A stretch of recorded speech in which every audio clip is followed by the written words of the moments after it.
Mikser cezada yazdı. Hayır var. Onun için Açıklandı, uygulamadı HGB herhalde. açıklandı. Suç işlemesi nedeniyle. Tekerin Evet, bugün ne yazık ki çok utanç verici bir davadan utanç verici bir ceza aldım. Meşhur sansür yasası, biliyorsunuz, kamuoyunda sansür yasası olarak bilinen ancak adına ısrarla dezenformasyon yasası denilen ucube bir yasa var. Yasanın nasıl uygulanacağı bile belli değilken, nasıl uygulanması gerektiği hukuk tekniği açısından açıklanamazken, yasayı çıkartanların kamuoyunu bastırmak adına amacıyla bu yasayı çıkartanların bile bu yasa uygulanamaz demelerine rağmen, yani uygulanamaz bulunan bir yasada uygulanarak hapis cezası aldım. Yaptığım bir haberden dolayı TCK 217 meşhur sansür yasasından kamuoyunu yanıltıcı bilgi alenen yayma suçundan ceza aldım. Bu yasa maddesinin sansür amaçlı olduğunu, mesleki açıdan, gazetecilik açısından buna izah getirmenin zul sayılacağını söyledim. Bundan dolayı da mahkemede susma kararı aldım. Susma hakkımı kullanmadım. Susma hakkı ayrı bir kurumdur. Mahkemenin yasanın sansür olduğunu, bu amaçla da kendimi sansürlediğimde bundan dolayı susacağımı söyledim ve mahkemede sustum da hiçbir savunma yapmadım. Avukatlarım gerekli savunmayı yaptılar, hukuki izahlarını yaptılar. Yasa maddesi lafzıyla, sadece lafzıyla bile ele alındığında teknik olarak uygulanabilir bir madde değil.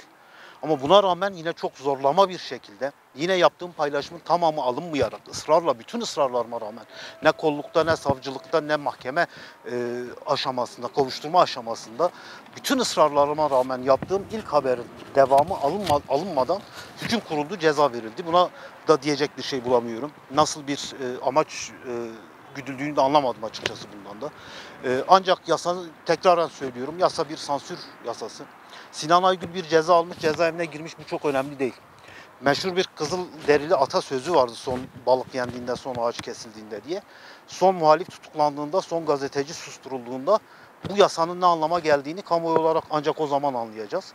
Bununla ilgili ancak bunları söyleyebilirim. Hukuki olarak izah etmek gerçekten zuldur. Bunu söylemek bile abestir. Bundan dolayı sustum. İzah da etmiyorum.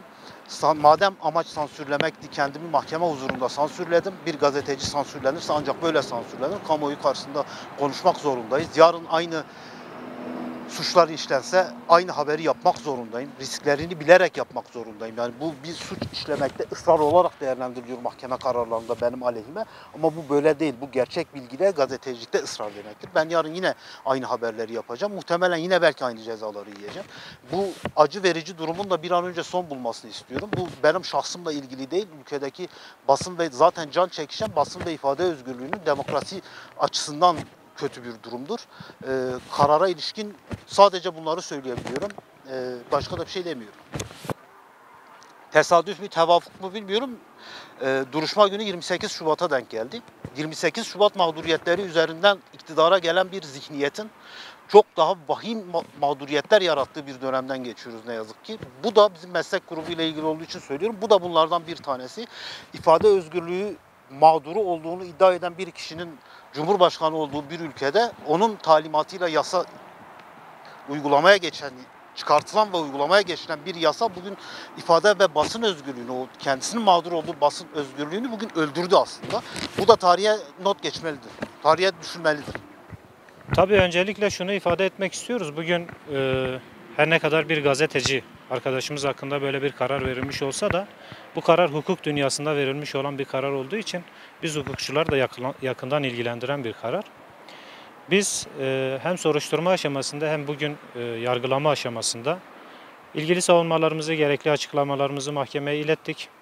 Ve şunu net olarak söyleyelim ki biz ülke olarak Avrupa İnsan Hakları Sözleşmesi'nin tarafı olan ve aynı zamanda Avrupa İnsan Hakları Mahkemesi'nin yargı yetkisini kabul etmiş bir ülkeyiz.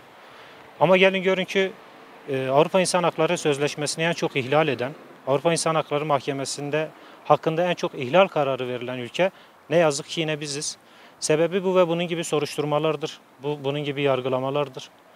Müvekkilimiz Sinan Aygül'ün somut durumuyla ilgili şunu açık bir şekilde söylemek gerekiyor ki müvekkilimize karşı bir ön yargı ve hukuksuzluklar silsilesi içerisinde bir soruşturma başladı. Ve bugün bu hukuksuzluk silsilesi bu şekilde noktalandı. Verilen karar açık bir şekilde hukuka aykırı ve süreç içerisinde de müvekkilimizin birçok temel hak ve hürriyeti de ihlal edilmiştir. Biz bununla ilgili tabii gerekli mercilere itirazlarımızı yapacağız. Aynı zamanda hak ihlalinde talebinde bulunmak için dosyayı Anayasa Mahkemesi'ne de göndereceğiz. Fakat hem hukuk dünyası açısından hem de gazeteciler açısından maalesef bugün hukuksuz bir kararla karşılaştık.